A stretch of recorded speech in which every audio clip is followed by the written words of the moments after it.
Today on Conversations That Convert, we have a builder spotlight on 3 journeys of builder and remodeler growth, strategies, and lessons learned with Jason Radford.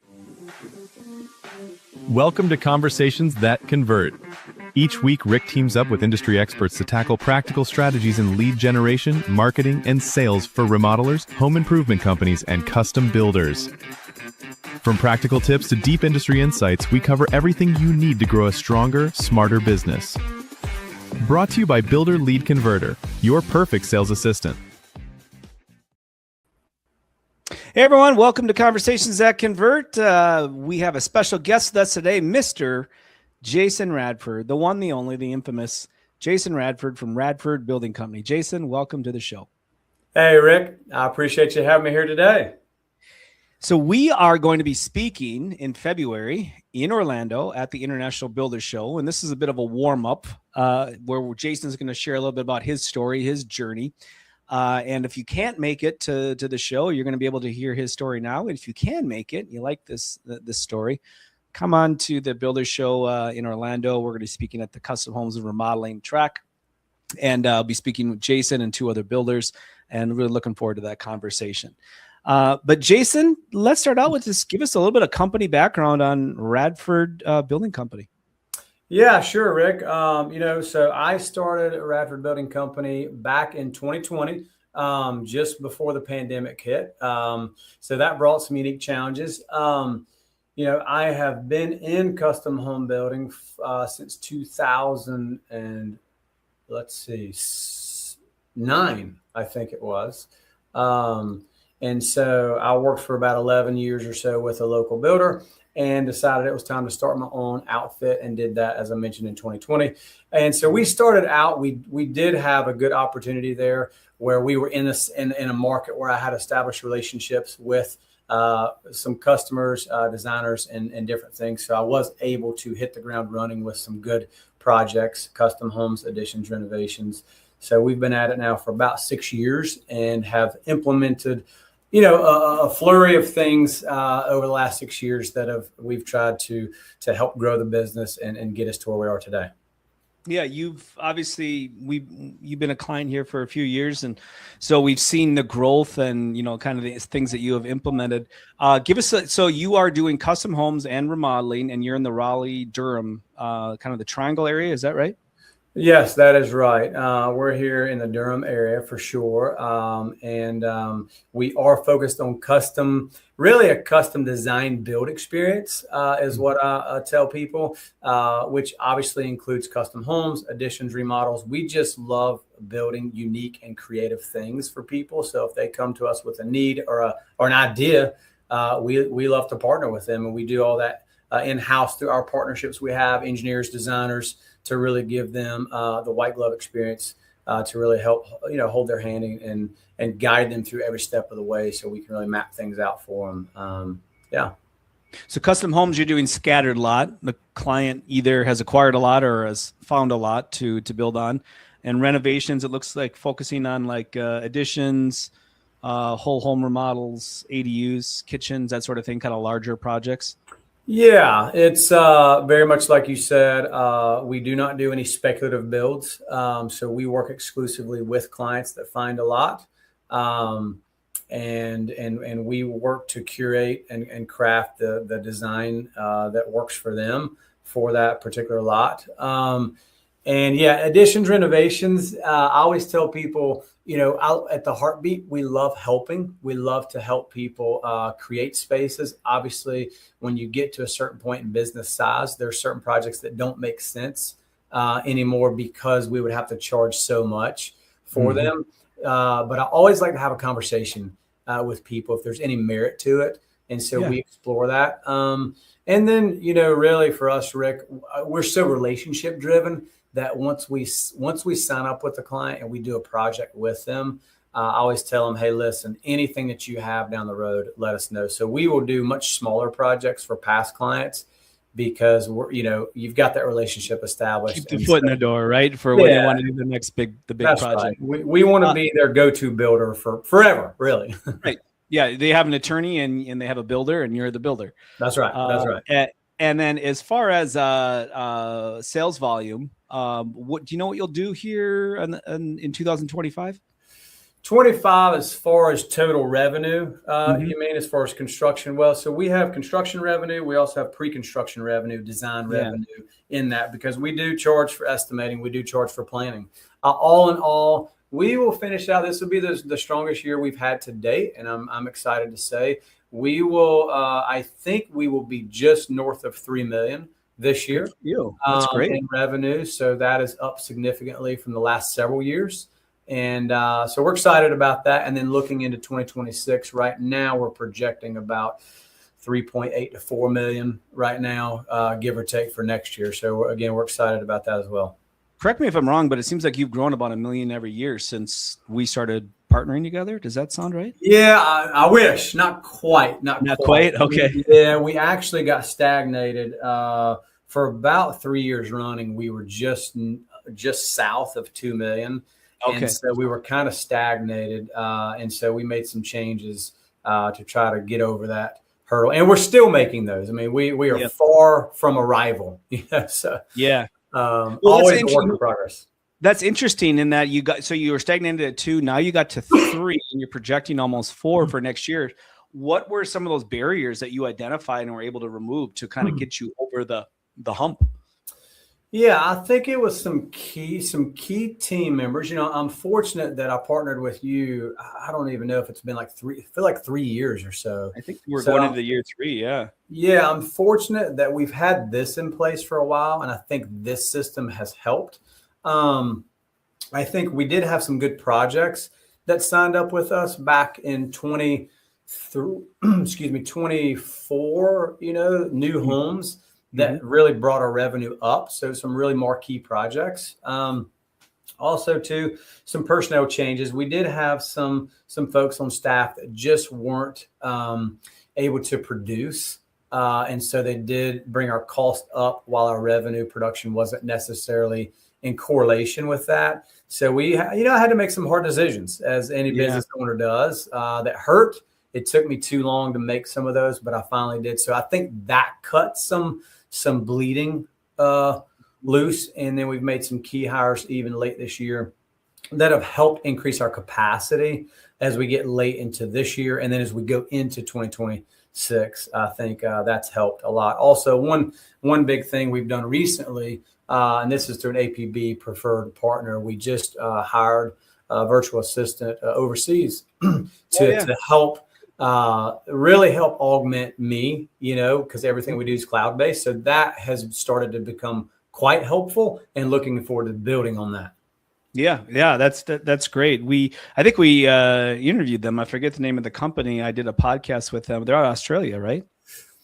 No, there is one there. This one that we're partnering with is called Virtual Construction Assistants. They are out of California, I believe, but there is one in Australia. I actually met them at an APB event earlier this year.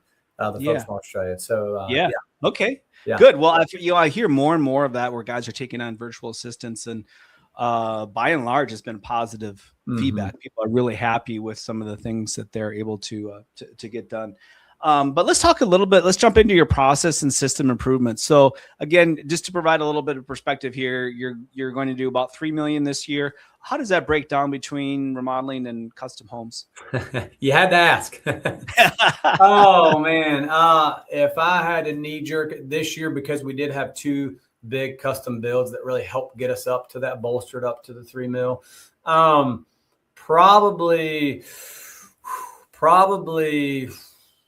1.8 mil, I would say, in new builds, and 1.2 in renos, something like that, maybe even 2 mil in new builds. Roughly 900,000 average sales price for custom. Yeah, about, a mil to 1.2, give or take. Some of that was carryover from 2024 because we had started some, and then, but yeah, something like that. And then average job size for renovations, where are you at right now? I'd say in the 250K world is probably pretty big projects. Yeah, 180, 200, 250, somewhere in that world is what we like to see. You've gone up. I mean, you've scaled that up from where I remember you started, because I at one point, I think you were doing, some $25,000, $50,000 jobs. And are you even entertaining those anymore? Or do you typically refer those out? So it's interesting. I mean, one quick story, if I might. As I mentioned, we really do love helping. Of course, when you run a business, you learn. I tell people all the time, if I had all the money in the world, I would just go help people for free. I just love to help people, whatever that is. I'm there to help you. But running a business, you got to be profitable. So we had my neighbor reach out earlier this year and said that their sister-in-law was in a situation. She's an elderly woman. She lives in our area, and she was having a hard time finding reputable contractors to help reconstruct some stairs on the back of her house. So I said, well, let me talk to her. So I went and I talked to her, and I said, well, let me come meet with you and just see. I said, this isn't typically what we do, but let me see if we can help. So I go meet with her. She's in, an area of our market that is, a lower tier area, meaning she's not in a position to afford a custom build experience. And I know this, but her stairs are literally, Rick, if you step on them, they're going to collapse. Oh, wow. So I say, listen, let me just go back to the office, put a quick budget, and tell you what I think we can do here. And I did. It made sense. We ended up sketching it out for her, got the permits for her, did the project for her, and that was way under what we typically do. But you know what? We walked away. She was ecstatic. We helped somebody. We made a little bit of money, and we helped somebody. So every now and again, yes, we will look at taking something like that, but we try not to because they're generally not profitable ventures. Yeah, right. Right. Yep. Okay. All right. Let's talk a little bit about marketing tools that adopted. So again, you could say, well, 5-6 years you've been in business now. You've obviously started out just sort of grinding away, and you get some referrals, some word of mouth stuff comes out, and you're busy. You're a solopreneur, and then all of a sudden it's like, well, I got to do some marketing, right? If I want to grow this business, I can't just operate this way. But what are some tools that you've adopted? So for marketing, we've tried a couple things. So I will say, and I'll share this with you as well. I think the biggest piece for us has been, we do have a good web presence, and that's something, partnership here with Builder Lead Converter that has really been our partner for the last number of years. And we just deployed a new website. I think that is a key billboard, for us. And it's been, an investment over the years. Both by way of time and finances.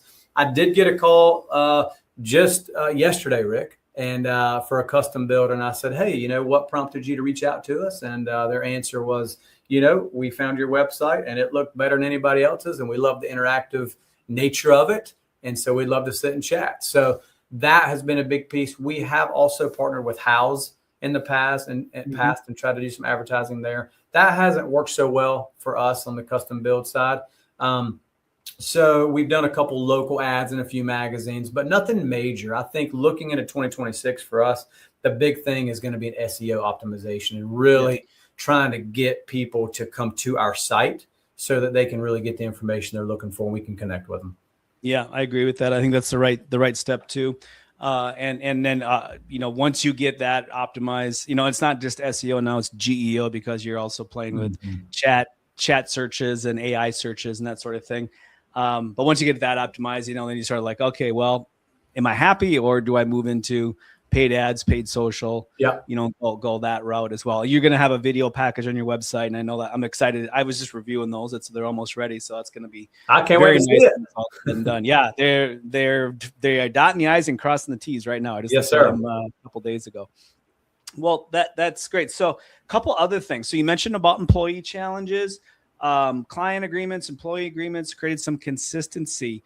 What have you been able to implement there to try to help maybe bridge some of the problematic issues that you were dealing with? Yeah. So I think if I'm going to address those, I think with employees, obviously you live and learn. When you're wired like me, you really want to help people. Sometimes that's quite a disadvantage to running a business because you end up being a bit more gracious maybe than you should be. But I always want to, we've talked about this a lot. I'm very much a person of faith, and I think that how you treat people matters a lot. And so, but I think just, okay, when you see a red flag, I think just responding to that, and that's hard to just say, hey, I see this, writing is on the wall. I need to go ahead and make the hard decision. And I'm still learning to do that. I wouldn't even say well. I'm still learning to do it okay, acceptable. But that's a big lesson that I think I've always known, Rick. It's one thing to know something. It's another thing to do it. Right. Similar with clients, I think. So one thing that I have learned, fortunately, I did learn this early into even with Radford Building, but it did take me some time, is you have to get a structure in place to get paid for that pre-construction work. You've got to set that expectation with the client that this isn't just a free estimate. There's a lot more to it that needs to be mapped out holistically so that we can really minimize risk for you, the client, and really share with you what this is actually going to look like. So that's something we've put a lot of work into to map that out for people. And I have a lot of ideas in 26 that I'd like to deploy to make that client experience even better. If that answers your question.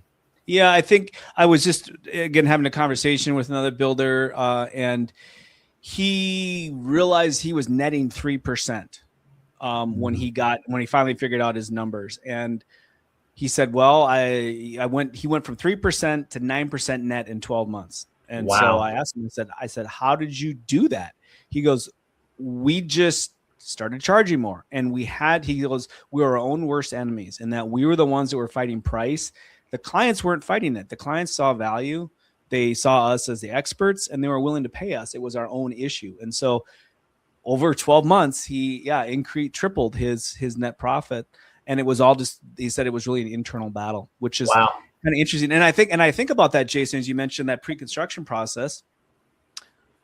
When I tell guys that same thing, I say, are you charging for your estimates? Are you charging for concept drawings? Because most guys will charge for design, especially if they're using a third party. There is a cost there, but maybe they're using some sort of chief architect or even Google Sketch, something like that, to do concepts, and they're doing the quote unquote free estimate, and they're not charging for it. And when usually the first objection is, well, no one in my market charges for it. And I said, that's exactly why you should charge for it, because it's a differentiator, right? So somebody says, I talked to 3 of you and 2 of them are willing to give me a free estimate, but you want to charge. Why? Why should I pay you? And it's like, but you can come up with a pretty good reason of why it's a lot more beneficial to the homeowner to pay to get something that's going to be, much more accurate than just trying to buy the job or just coming up with a price that you think you want to hear. And obviously that can lead to very detrimental relationship down the road.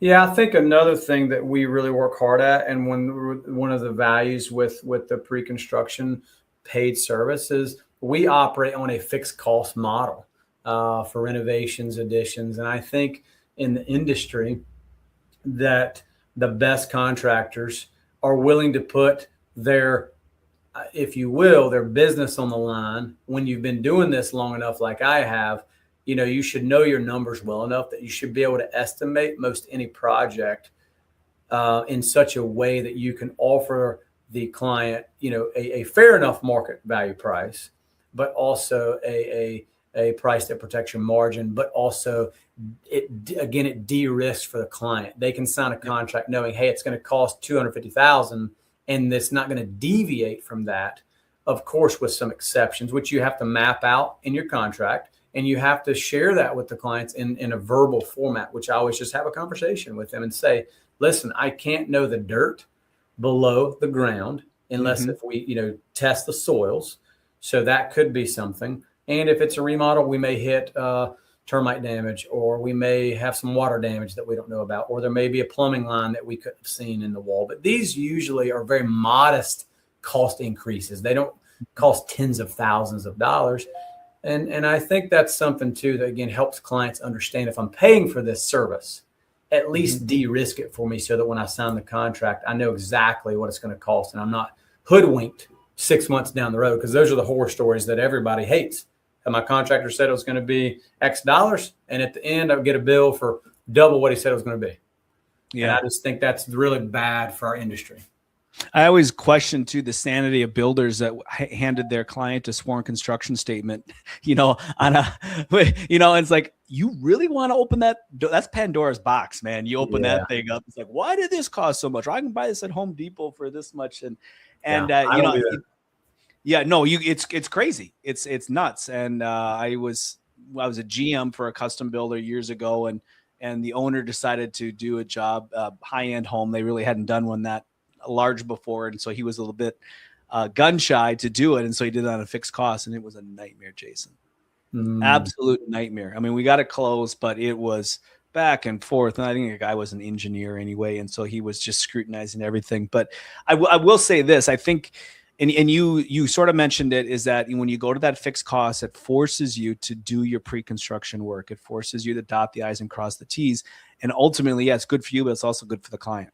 Because listen, Rick, we have people walk away during the pre-construction, and believe me, it pains me, and it almost always is budget related, always budget related. But I would rather you walk away in the pre-construction because we're not able to get where you want to be budget than us start building, and then you get frustrated financially. Then you can't walk away, and now we just have this tenuous relationship it's just not worth it for either of us. Yep. Very, very, very true. Estimating workflow. So that pre-construction alignment with clients and estimating workflow, I'm assuming then you do a two-step where you take some sort of a preliminary deposit to do a sort of a guesstimate based on your internal numbers. You're not bringing people to the job site. You're not sending stuff out for bid, but your internal numbers come back with a budget.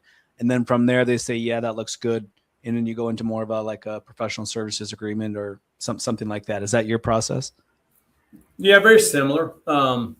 Very much. I mean, it's basically we start with a what we call a concept agreement. It is a signed agreement. You are paying a deposit. It is based currently on our sort of opinion of probable construction cost based on our just knee jerk. I do try to tell people, you're probably somewhere in this world with investment, and that's usually a couple $100,000 delta depending on the size of the project, because it's important that they have at least some sense of understanding. I believe as a professional, if you go, you got to let them know. And then, so the fee structure is based on that. We produce a concept drawing, and that's limited based on how many hours we think it's going to take, so that we're capped there. We don't get caught in this black hole of constant design for a fixed fee. And then you agree to the design. We write up a scope, and then we create a budget. We present that budget range to you. You agree to that. Then we go to step 2, which is what we call our preliminary building agreement. At this point now, the relationship's been established, the budget, the scope, the plan. We know what it's going to cost. We know what it's going to take. We just got to fine tune this thing, get it ready to build. And then we go to construction contract. So you're doing selections prior to construction contract or after? Yes, we typically jump deep into selections during the preliminary building agreement. We typically don't touch them in the concept. And our goal is to get as many as we can in preliminary build, but sometimes that's easier on some and harder on others, but we do our best. Especially unforeseen circumstances, and you put an allowance in there, and you got to get into it before you can verify it. But so you have as few allowances as possible by the time you're breaking ground. Yeah, because we want the client to have confidence that final cost is the final cost. And I think our numbers currently, because I know this is helpful too when I'm listening to things like this, I think from our initial concept budget to completed construction cost on all of our projects, we're about a 3% delta, which is really tight and really strong in any market, I think, especially when you think about this is a 2-year spread in many cases from that first number to the end number, not the contract number, but the completed, all change orders, everything. So that's I was just going to say that's including change orders and allowance overages and sort of thing. That's right. Okay. So that's a pretty tight. Now, of course, we have some projects that are 15%, because they added, a major feature.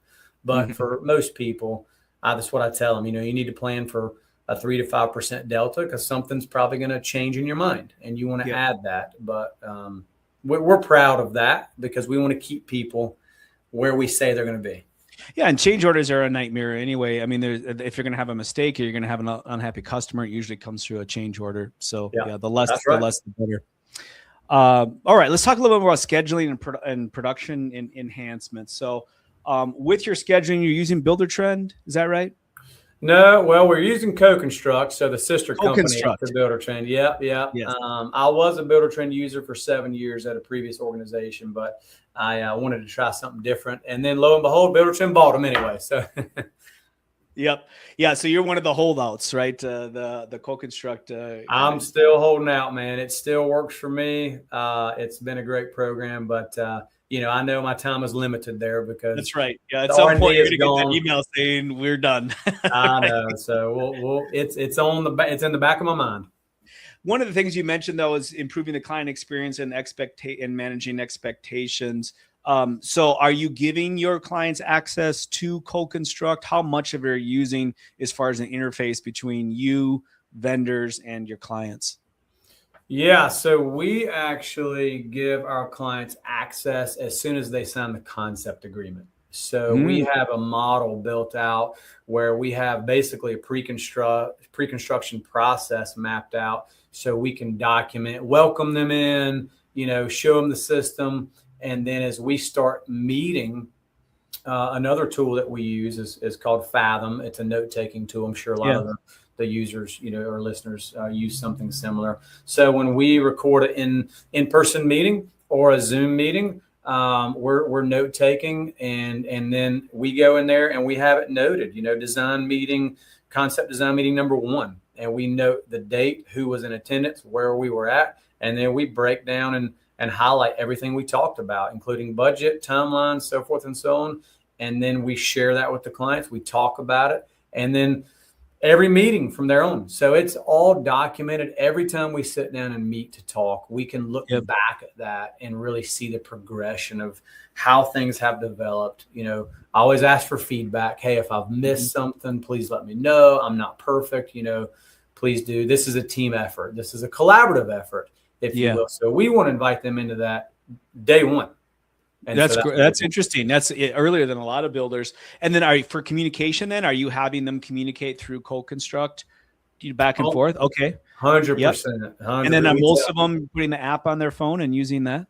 Yeah, I think probably most of them do. And I will say that's one limitation. Co-Construct's app on the phone isn't maybe as strong. I tell them I would prefer the laptop. I think you'll get a lot more utility out of it. But, because they're not developing the software anymore, which is one of the limitations. Yeah. You get with that. Okay. Very good. So let's get into results here. And, obviously it's been a journey. You're still in that journey, working on things, but customer satisfaction, what's happened there since day one to now? That's an interesting question and something that I want to get better at. In fact, I'm working with your team now to try to deploy some of the tools you guys have to helping with that as far as surveys. So I don't have any hard data on that, to be honest. And I'll also say that, by God's grace and just my experience and how I'm wired, I don't think it's really changed much. I think we've held a steady line because of just who I am, who my team is. Our clients that work with us tend to be overall just very well pleased. Are there challenges? Yes. Are there moments of frustration? Without doubt. But at the end of the day, when we show up, we go above and beyond. And when that challenge occurs, we overcome it. Every time, all the time, no matter what it takes. So we're holding steady there, but I don't have any data to point to that. We'll find out, I guess, as we launch those review requests. Right? That's right. That's right. I'm sure you'll do quite well. But smoother operations and increased capacity. So you mentioned earlier about hiring some people. They maybe weren't the right fit. You let them go, and now you've recently hired a couple more people. What did you do different the second time around than the first time around? Well, so one thing I did different, I did enlist some help. Another APB partner, a contractor staffing source, was very helpful in this last go round to connecting with people and just getting some more experience. I think that's the big thing when you run a business. And I think, you were mentioning this earlier, we were chatting, is you just got to do it. You just got to put the work in and it's scary and it's hard, but that was a huge thing. But I honestly think, Rick, I think it's just repetition. I think it's just doing it and going through some of these problem childs, if you will. And I've been through this year, a number of them, several. So it's been costly time wise. It's been costly financially. But I think connecting with groups like Contractor Staffing Source and just doing the repetition, doing the work, it's painful. It's kind of like working out. It hurts, but you get stronger. Yeah. You force yourself. So, yeah.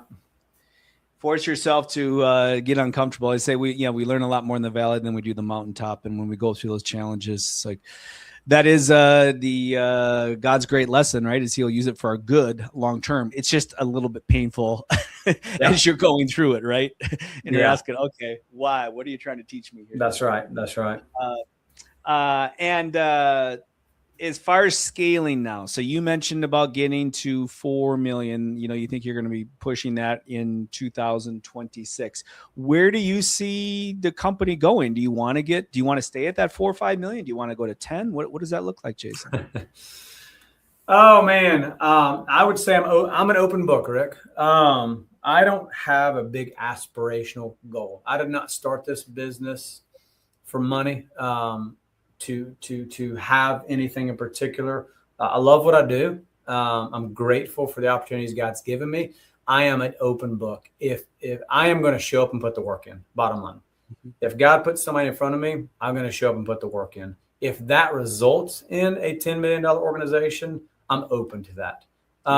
That said, I do have some goals. I would love to get and really hold in that $4 to $6 million revenue world where I can have a small team of, 4 to 6 people, maybe 6 or 7, depending, just really executing at the highest level and just having fun doing it, Yeah, making a good living, that's fine, but impacting our customers, our vendors, we're active in that. I mean, we pray for our customers and we want to reach out to them and help them in any way. When something happens in their life, we talk about it. We send them something. We let them know, hey, we're thinking about you. We had a client recently, their dog passed away, and, simple gestures, but we sent a handwritten note. All of us signed it just saying, hey, we're really sorry. I mean, I know it's a dog, but I love dogs. And so it's just, we just care about people. And so I'm an open book, man. I don't have a hard plan. What I'll say is this: I don't want to revert back to doing $1 million a year where it's just me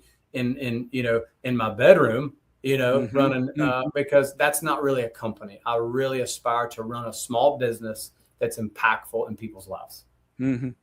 Yeah, fair enough. I think that's very well said, is that what are we really creating? Right. And having a culture that your clients do well in, that they're satisfied with, having employees that are really producing and, like coming to work. And ultimately, if we're doing our job right, we're making the profit that we should be making so we can reinvest in the company and keep doing it. Your natural progression to going from 4 million to 10 million is going to be getting with a land developer and having some sort of land that you have captive where you're going to be able to build custom homes on that and do, 3 or 4 in a 1 year period, which, that's sort of the natural progression.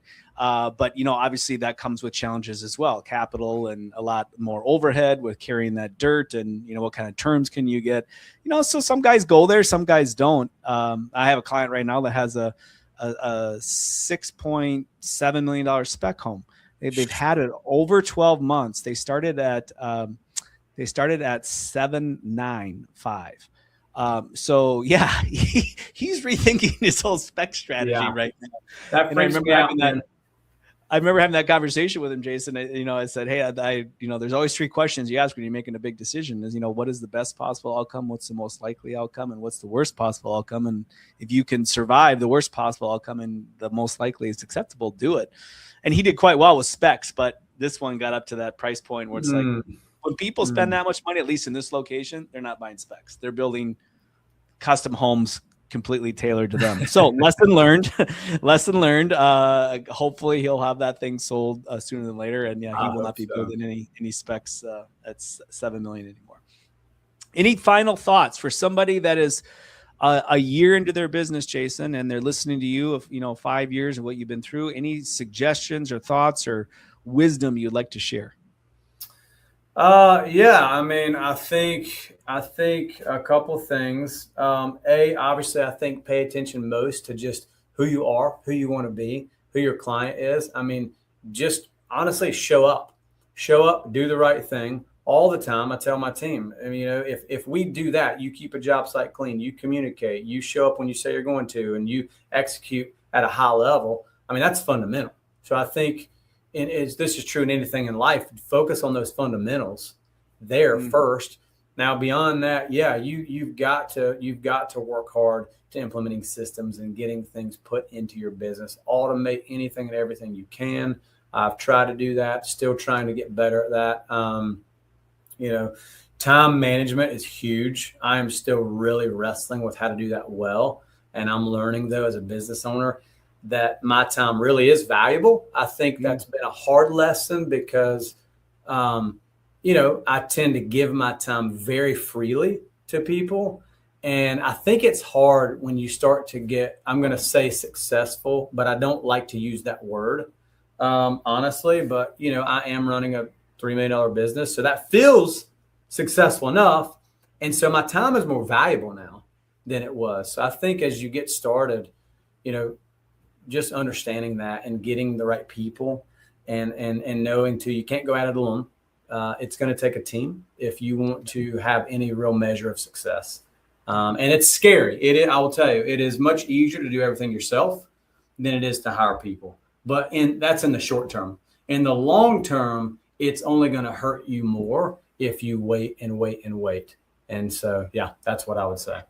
Those are very wise words. It reminds me of one of my clients. Recently, we did an interview with him, and he mentioned, and this is so true. He says, I came to this point where I was looking at my phone bill and thinking like, well, if I change this, I could save $400 a year on my phone bill. And then I'm thinking, what am I doing? You can't run a business defensively. You have to run on offense. I've got to be reinvesting. I've got to be, putting my money where my mouth is. And, I would say that the two scariest parts of being a business owner is the first time you say no to legitimate work, where it's like, no, I'm sorry, I'm not going to do that anymore, because you're thinking like, oh, what have I just done? I never turned down work before this, and now I just turned down work.